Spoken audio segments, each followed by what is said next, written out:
કહું છું કે મને લઈ જાય. એટલા વખતથી ગોતરી જાઓ કે કોઈ આવતા નથી. પણ એને શું કેવું કે મને લઈ આવે તો મને કોઈ રસ્તામાં મમ્મીજી જો તમારા માટે ગરમા ગરમ ચા બનાવીને લાવી છું. લો ફટાફટ. ચા હા ઘડિયાળમાં તો હજી વાર છે સમયની. આ કલાક પહેલા ચા આવી ગઈ. મારા મમ્મી કહેતા હતા કે હંમેશા સમયની પહેલા ચાલવું જોઈએ. સમય પહેલા તો બરાબર છે, પણ આ સમયથી કલાક વહેલા એ તો બહુ અઘરું નહીં? મમ્મીએ સમય નહોતો કીધો કે સમયથી કેટલા વહેલા ચાલવું જોઈએ. હવે ધ્યાન રાખીશ. અરે વાહ મમ્મીજી, શું સાડી પહેરી છે તમે? બહુ મસ્ત લાગે છે હો. દામિની વહુ, આ સાડી મેં 575 વખત પહેરી હશે તો ત્યારે તમારા ધ્યાનમાં ન આવ્યું, અને આજે જ આ સાડી પર ધ્યાન પડ્યું. તમે જેટલી વાર આ સાડી પહેરો ને એટલી વાર મસ્ત લાગો છો. મારે તો હર વખતે તમારી તારીફ કરવી હોય, પણ પછી એવું થાય કે ના ના રહેવા દો, મમ્મીને ન ગમ્યું તો એટલે અત્યારે તારીફ કરી દીધી. મમ્મી, હું શું કહેતી હતી, આજે બપોરે છે ને હું રસપુરી બનાવી નાખું. તમને બહુ ભાવે છે કે નહીં રસ? રસપુરી ભાવે છે ખરા, પણ આ ક્યારેય મારી વહુ સામેથી કોઈથી કીધું નથી. આ અચાનક આટલા બધા વખાણ કરવા, આ સમય પહેલા ચા આપવી, આ રસોઈનું ન કહેવા છતાં પણ મારું ભાવતું ભોજનનું નામ લેવું, અમારા મગજમાં વાત બેસતી નથી આજે. ચિંતા? મને તમારી ચિંતા થાય છે. હવે જો મમ્મીજી, હું તમારું ધ્યાન નહીં રાખું તો કોણ રાખશે?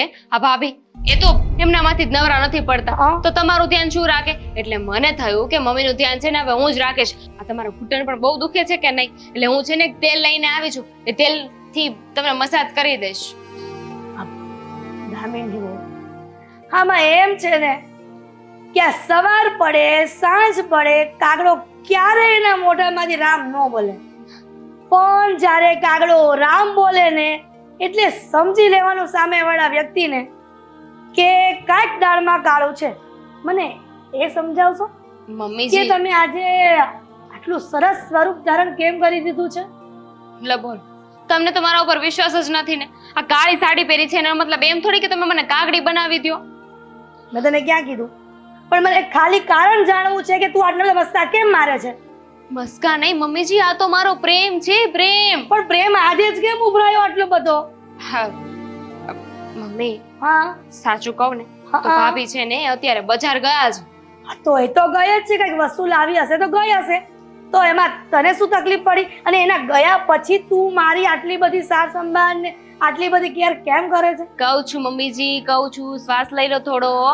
હા, ભાભી બજાર ગયા છે અને મારે તમારી સાથે કોઈ વાત કરવી હોય, તમને કઈ કેવું હોય તો ભાભી ન હોય ને ત્યારે જ કહેવાય. એમની ગેરહાજરીમાં કેવું પડે તો જ તે આપણા બંનેની સરખી વાત થઈ શકે. બરાબર છે, સરખી વાત થઈ શકે, હું તારી વાત સાંભળી શકું અને એના પર ઓન ધ સ્પોટ ડિસિઝન પણ લઈ શકું. તો હવે કષ્ટી કરશો તમે તમારી વાત કરવાની? મમ્મી, હું એવું વિચારતી હતી કે ઘણો સમય થઈ ગયો નહીં, શેનો? હું મારા મમ્મીને મળવા નથી ગઈ, તો મને વિચાર આવ્યો આજ સવારમાં કે મમ્મીને ત્યાં રોકાઈ આવું, મારા પિયર જઈ આવું, એક આંટો મારી આવું. મુદ્દાની વાત આ છે કે જેઠાણી બહાર ગઈ છે એનો મોકો ઉઠાવીને તું અત્યારે મને કહેવા આવી છે કે મારે પિયર જવું છે. આ તને શું લાગે છે કે તું આટલા બધા મસ્કા મારીશ, આટલી બધી મારી સાર સંભાળ રાખીશ એટલે હું તને તારા પિયર જવા દઈશ? જવા જ દેશો ને? મને તમારા પર પૂરેપૂરો વિશ્વાસ, તમે કોઈ દી મને ના જ ન પાડો. મમ્મીજી જુઓ, મને છે ને મારા મમ્મીની બહુ યાદ આવે છે. ખાલી એકવારની આંટો માર્યો પછી તો અરે આખી જિંદગી અહીંયા જ રહેવાનું છે કે નહીં? આ એકાદી વાર વચ્ચે મમ્મીની યાદ આવી જાય તો મમ્મીને મળવા જવાનું હોય, બાકી તો આધુનિક જમાનામાં મોબાઈલ આવી ગયા છે તો વિડીયો કોલિંગ કરીને મમ્મીની યાદ આવતી હોય તેની સાથે વાત કરી લેવાની. પણ પિયર જવાનું નથી થતું, બરાબર? આ પરમિશન લેવા આવ્યા હોય કે કેવા આવ્યો જે પણ હોય એ તમારી પાસે સીમિત રાખો. પિયર જવાનું નથી, અહીંયા ને અહીંયા જ રહેવાનું છે.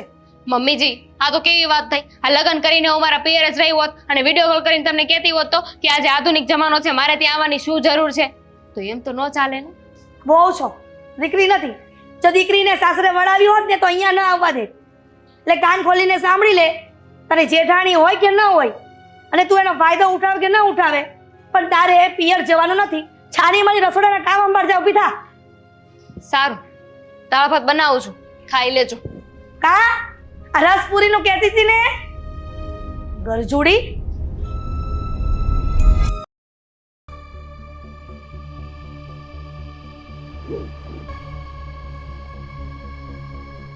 હાશ, હા થાકી જવાય હો. આદિ, આ તું મને મંદિરે મૂકવા આવતો હોય તો ગાડી લઈને, આ હાલીને થાકી જવાય છો બેટા. હવે બરાબર. હું બરાબર? કોઈ દી મારી વાત જ નથી માનતો એક કે. હા, હું તો માનતો જ નથી ને. આ મોટો બહુ વાત માને છે તો એને કહો ને. બસ આ બે ભાઈઓ વાદ વિવાદમાંથી ઊંચે આવતા નથી અને માને સાચવતા નથી. બેવ ભાઈ નહીં, ખાલી આ નાના ભાઈની જ વાત કરો. હું તો બધાનું માન જાણવું જ છું, પણ આ નાનો છે ને મોટાનું માન ભૂલી ગયો છે. મમ્મી સાથે તો ઠીક, ભાભી સાથે પણ ગમે તેવો વ્યવહાર કરે છે. પૂછો ભાઈ સાહેબે મીરા સાથે કેવું વર્તન કર્યું? મને શું પૂછવાનું? એમને બોલાવો ને એમને પૂછો કે કેવું વર્તન કરે છે ઘરમાં મારી સાથે. મને બધી ખબર છે હો, એટલે ખોટું તો બોલતો જ નહીં. મમ્મીએ એને મીરા રસોડામાં કામ કરતી હતી, ત્યાં પોતું મારેલું હતું, ત્યાં પગલા પાડ્યા, અને મીરાએ કંઈ કહ્યું હશે તો એના મોઢા પર પાણી ઉડાડ્યું. અચ્છા, પોતું મારેલું હોય તો ત્યાં કોઈ કામ કરે? પહેલા તો મને એ કહો. આ બધું છે ને બાના છે, વાંકમાં લેવાની કોશિશ કરે છે મને. હવે વિચાર કરો કે ત્યાં મારે કે જવાનું નહીં, રસોડામાં પગ નહીં મૂકવાનો મારે. આ તો 10 મિનિટ પછી જઈ શકાય ને. એવું ત્યાં બોર્ડ નહોતું માર્યું કે 10 મિનિટ પછી તમે અહીંયા પગ મૂકી શકો છો. આ રામા અવતારમાં રામ અને લક્ષ્મણ બંને ભાઈઓ હતા અને એકબીજા વગર ચાલતું નહોતું. આ વનવાસ મોકલ્યા કઈ કઈ તો પણ બંને સાથે ગયા. અને આમને મોકલો તો ખબર પડે. હા, વનવાસ એકવાર ભોગવે ને તો ખબર પડે. આ સુખ સાહેબી આપી છે એટલે બસ ખાલી બોલતા આવડે છે, અને તમે રહેવા દો, તમારું તો કઈ ચાલતું જ નથી એમની સામે. એમ તારું તો બહુ ચાલે છે ને. આ દામિની આવીને પછી જ તારું વર્તન બદલાઈ ગયું છે. હજી દામિની તો મેં શરૂ જ નથી કરી. મમ્મી, દામિનીમાં તો છે ને અક્કલનો છાંટોય નથી. તમારા વિશે પણ ગમે તેમ બોલતી હોય છે. શું? હા, મીરા સાથે ઝઘડો થાય ને તો મીરા કહે છે કે હું મમ્મીને વાત કરું, તો એ કે મમ્મીને વાત કરવી હોય તો કહી દેજે, ગમે તેને કહી દેજે. મમ્મીને ક્યાં બુદ્ધિ છે? હું તો મમ્મીને છે ને આમ આંગળીઓ પર નચાવીશ, પટાવી લઈશ વાતોમાં, આવું કહે છે. બસ બસ બસ, રહેવા દો. હા, કેવી વાતો કરે જુઓ. બૈરાઓ જેવી વાતો કરે છે. જરાય છે મોટા ભાઈ તરીકે કે આ ઘરના વડીલ તરીકે કેમ વાત કરાય? તું નાનકો છો તો તને બુદ્ધિ જેવું છે કે મમ્મીની સામે મોટા ભાઈની સામે કેમ વાત કરાઈ? મર્યાદામાં જ વાત કરું છું. મેં કઈ કીધું એમને? બિલકુલ નહીં. અને એ જુઓ ફરિયાદ કરે છે, અને દામિની વહુનું ધ્યાન રાખે છે એ પોતે. હવે જેઠ છો, જરાક વિચાર કરો. આવી બધી વાતોમાં ધ્યાન આપવા કરતા કામમાં ધ્યાન આપો ને વધારે. તો તું તારી ભાભીમાં આટલી બધી હેરાન કરે છે તો પછી એ ધ્યાન તો આપે ને દામિની વહુમાં. તમે એક પક્ષ ના લો મમ્મી. બસ બસ મમ્મી, હવે છે ને મેં ફેસલો કરી લીધો છે, અને અત્યારે તો હવે આની વાત સાંભળીને તો પાક્કું કરી લીધું છે. શું પાકું કરી લીધું છે? હવે અમે બંને ભાઈ છે ને સાથે જતા રહો, રહી જાઓ. શકીએ. જતા રહો. જતા રહો શું કામ? મંજૂર છે મને તમારો ફેસલો. તમારા ઘરમાં નથી રહેવું ને, નાનો છે નીકળો. તું જઈશ. મમ્મી આ ઘરમાં રહેશે ને હું પણ સાથે રહીશ. એક મિનિટ, હું શું કામ જાઉં? હા, ના, ના. ફેસલો તમે કર્યો છે. તમે આ ઘર છોડીને જશો. તમને નથી ભાવતું ને મારી સાથે તો જાઓ. તમારે જ્યાં રહેવું હોય ત્યાં રહેજો. મમ્મી, હું મોટો છું ને આ ઘર મારા નામે કરી દો અને તમે મારી સાથે જ રહેશો. લે, અરે વાહ, જુઓ સ્વાર્થી માણસ. હા, તમને ભોળવીને કહે છે કે મમ્મી હું આ ઘરનો મોટો દીકરો છું તો આ બધું મારા નામ પર કરી દો. તો મારું તો કઈ વિચારવાનું જ નહીં ને તમારે. અરે આ ઘરના હપ્તા ભર્યા છે મેં. તું તો ત્યારે ભણતો હતો, તારી કોલેજની ફી પણ ભરતો હતો ને આ ઘરના હપ્તા પણ મેં ભર્યા છે. તો ઘર તને શું કામ આપી દઉં? કેમ? હા, પપ્પાએ પણ તમને ભણાવ્યા જ હતા ને, તો પપ્પાએ તો તમારી પાસે રૂપિયા નથી માંગ્યા. તમારી ફરજ હતી, તમે નિભાવી, અને આ ઘરની જવાબદારી બનતી હતી. અત્યારે હું પણ ઘર ખર્ચના રૂપિયા આપું જ છું ને, કેમ નથી આપતો? બહુ ઉપકાર કરે છે ઘર ખર્ચના રૂપિયા. મમ્મી, હું તમને કહું છું આ ઘર તો મારા નામ પર જ કરો, ગામડાનું ઘર એને આપી દો. હારે ગામડાનું ઘર એમને આપી દો. આ લોકો ગામડાને લાયક જ છે એમ ચૂપ પણ. રહીશ. બંને ભાઈઓ ક્યારના વળચળ કરો છો? મારા નામે મકાન કરી દો, આ કે છે મારા નામે મકાન કરી દો, પણ બે ભાઈની વચ્ચે જે માં બેઠી છે એની એને તો પૂછવાનું કોઈ સમજતા જ નથી. હા તો પણ તમે તો મારી સાથે જ રહેશો ને. મેં તમને પહેલા જ કહ્યું મકાન મારા નામ પર કરી દો અને પછી તમે મારી સાથે જ રહેજો. સ્કીમ આપે છે. જાઓ, ડૂબી જાઓ એમાં.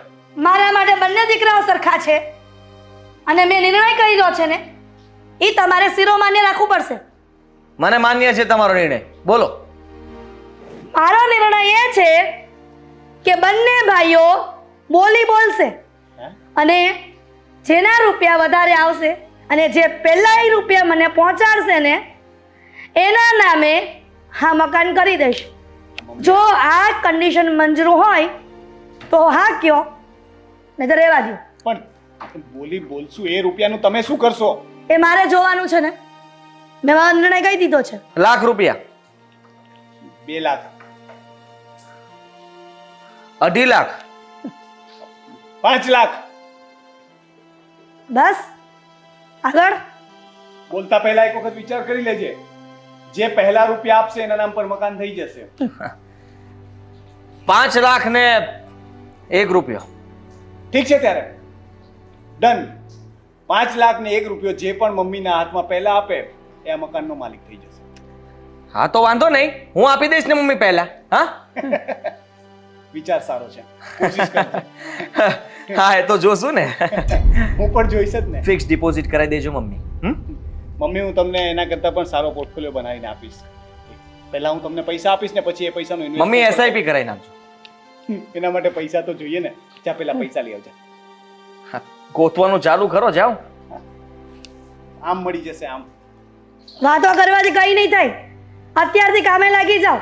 રૂપિયા પહેલા પછી મકાન.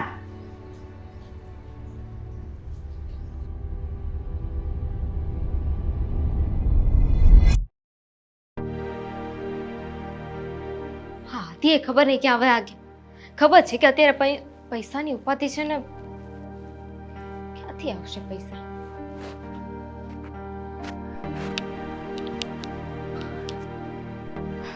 દાંત શું કાઢો છો? કેટલા પૈસા ભેગા કરવાના છે ખબર છે ને? 5 લાખ ને 1 રૂપિયો તું આપવાની છે. હા 1 રૂપિયો હું આપીશ, પણ તમે શું એટલે હરખાવ છો કેમ? જુઓ, હરખાવાનું બંધ કરો ને પહેલા એ વિચાર કરો કે આ 5 લાખ રૂપિયા આવશે ક્યાંથી? 1 રૂપિયાની ઉપાધિ નથી, એ તો હું આપી દઈશ, પણ બાકીના પૈસા ક્યાંથી આવશે? વ્યવસ્થા થઈ ગઈ છે. વ્યવસ્થા થઈ ગઈ છે? આદિ 5 રૂપિયાની વ્યવસ્થા નહોતી કરવાની હો, 5 લાખની કરવાની હતી. 5 લાખની વ્યવસ્થા થઈ ગઈ છે ગાંડી. આ તું જો,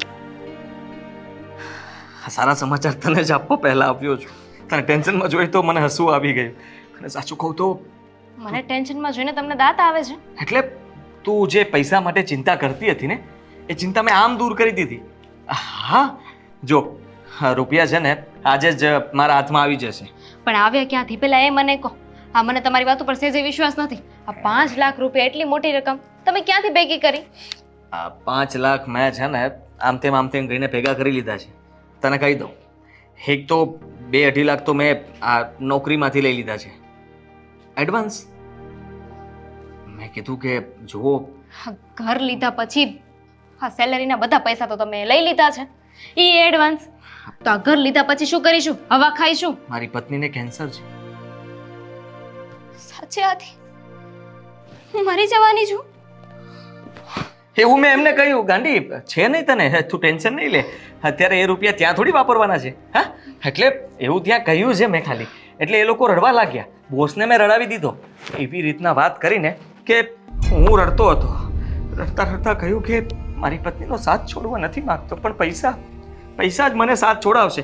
એને કહ્યું કેટલા જોતા છે, બોલ ને કેટલા જોતા છે? મેં તો 10 લાખ કીધા, પણ સાલો ત્યાંથી ફરી ગયો. રડતા રડતા કહેવા લાગ્યો કે 2-2.5 લાખ છે, લઈ જઈશ.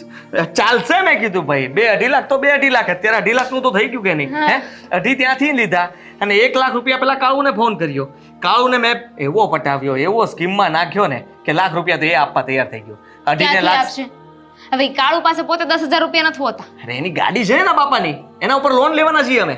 એટલે મેં કીધું કે જો આ તારી જૂની ભાઠું ગાડી છે ને, આની ઉપર આપણે ગમે એવી લોન બેસાડશું ને તોય તે 2.5 લાખ રૂપિયાની લોન તો બેસી જ જાય. એમાં 2.5 જ બેઠા પાછા. બોલ હા કેવું બાકી જોવા જેવું. એમાંથી મેં એને કીધું 1.5 તારા. કેટલા? 1.5 તારા હપ્તા હું ભરીશ, લાખ મને આપવાના. માની ગયો. લાખ તો એ આવી ગયા, 3.5 લાખ રૂપિયા થઈ ગયા અને 1.5 લાખની પર્સનલ લોન મારા પર લીધી છે ગાંડી. હપ્તા ભરી ભરીને જને ભલે ગમે તે થઈ જાય પણ મકાન ન જવા દો. બહુ સારું કામ કર્યું નહીં? 5 લાખ આમ કરી નાખ્યા. એ તો મને તમારા ઉપર વિશ્વાસ હતો કે તમે છે ને પૈસાનું સેટિંગ કરી જ નાખજો. હા. સેટિંગ બાજ છો તમે. એટલે જ ને. હા, હું પણ મૂંઝવણમાં જ હતો કે થોડુંક બજેટ વધી ગયું પણ હવે જલ્દી ટૂંક સમયમાં મારે ખરીદી દેવા પડશે. જે રીતના મોટો હસતો હતો ને એના પરથી મને એવું લાગતું હતું કે એના ખાતામાં 3-4 લાખ રૂપિયા તો આમ ઉછળકૂદ કરતા હશે, એવી રીતના એ બોલતો હતો. એટલે એને તો લાખ રૂપિયા જ ગોતવાના હતા અને મારે તો ખાતામાં બેલેન્સ જોયું તો 1000 રૂપિયા પડ્યા હતા. એને ઉપરથી વિચાર આવ્યો કે સાલું બધું જ ગોતવાનું છે. હા, એટલે ઓવર કોન્ફિડન્સમાં મેં ગોતી લીધા પણ ગમે તેમ કરીને વળ ખાઈને પણ ગોતી આવ્યા. પણ એમને તો લાખ રૂપિયા જ ગોતવાના હતા ને. 5 લાખ ગોતવામાં આપણને એટલી વાર લાગી તો એમને તો લાખ જ ગોતવાના હતા. એમને મમ્મીને પૈસા આપી દીધા હશે તો? એને 1-2 જગ્યાએ ફોન કર્યા હશે પણ તને ખબર છે હું કેવો ચાલાક માણસ છું. હા, ગામમાં પણ ફોન કર્યો હતો ધીરુ કાકાને, વ્યાજે રૂપિયા આપે કે નહીં. એને મેં કહી દીધું ભાઈ ઉઠી ગયો છે. હા, વિશ્વાસ નહીં કરતા, એને 1 રૂપિયો પણ નહીં આપતા, પૈસા ડૂબી જશે તમારા. એટલે ધીરુ કાકા તો આપવાના નથી. હા, ભાઈને બહાનું બતાવી દીધું હશે, સ્કીમમાં લઈ લીધો હશે. એટલે તું વિચાર કર કે એને જલ્દી ગામમાંથી રૂપિયા મળે એમ નથી. અને રહી વાત અહીંયાની, તો અહીંયા એના એવા મિત્રો નથી કે જે એને રૂપિયા પ્રોવાઈડ કરી દે. એટલે તું વિચાર કર કે હમણાં એની પાસે બીજી કોઈ સગવડતા થાય ત્યાં 10, 15, 20 દિવસ હજી નીકળી જશે. ત્યાં સુધીમાં મતલબ હું તો આજે જ પૈસા આવે એટલે મમ્મીના હાથમાં રૂપિયો લાવ જલ્દી. આજે નહીં. તો આજે નહીં, આજે છે ને દસમ છે. કાલે 11 છે. 11 નો દિવસ છે ને બહુ શુભ ગણાય. સાચે? હા તો પછી કાલે જ તે ઘડો લાડવો કરી નાખીએ, કંકુના કરી નાખીએ, ઘર આપણા નામે કરી નાખીએ. એટલે કાલે છે ને આપણે મમ્મીને પૈસા આપી આવશું અને આખું ઘર આપણા નામે થઈ જશે. હાસ, પછી શાંતિ. હા, મોટા અને ભાભીને તો તું છે ને લાત મારીને કાઢજે, ઘરમાં જ ના જોઈએ. સાલાઓ મચ્છરો ઘરમાં છે ને મલેરિયા ફેલાવી દીધો છે. ભાઈ ભાભી કોના છે? મારા. તો લાત કોણ મારશે? ભાભીને ના મારી શકું ને, ભાભીને તું મારજે, ભાઈને હું મારીશ. ભાભીને હું લાત મારી દઈશ ને સાથે સાથે મુક્કો એ મારીશ. એ હોય ના બાત. મલકીન. માલિક. અરે મલકીન. બહાર આપણા નામનું નેમ પ્લેટ છે. દામિની આદિશ બંગલો. ઓહો. હું શું કહું છું ખબર છે? હા, બોલ. આ ઘર આપણા નામે થઈ જાય ને તો પછી આપણે મારા મમ્મીને અહીંયા લઈ આવીએ. હા, તું જા ફટાફટ કાજુ બદામ વાળી ચા બનાવ. કાજુ બદામ મળી છે? હવે તો માલકીન ને માલિક થઈ ગયા ને.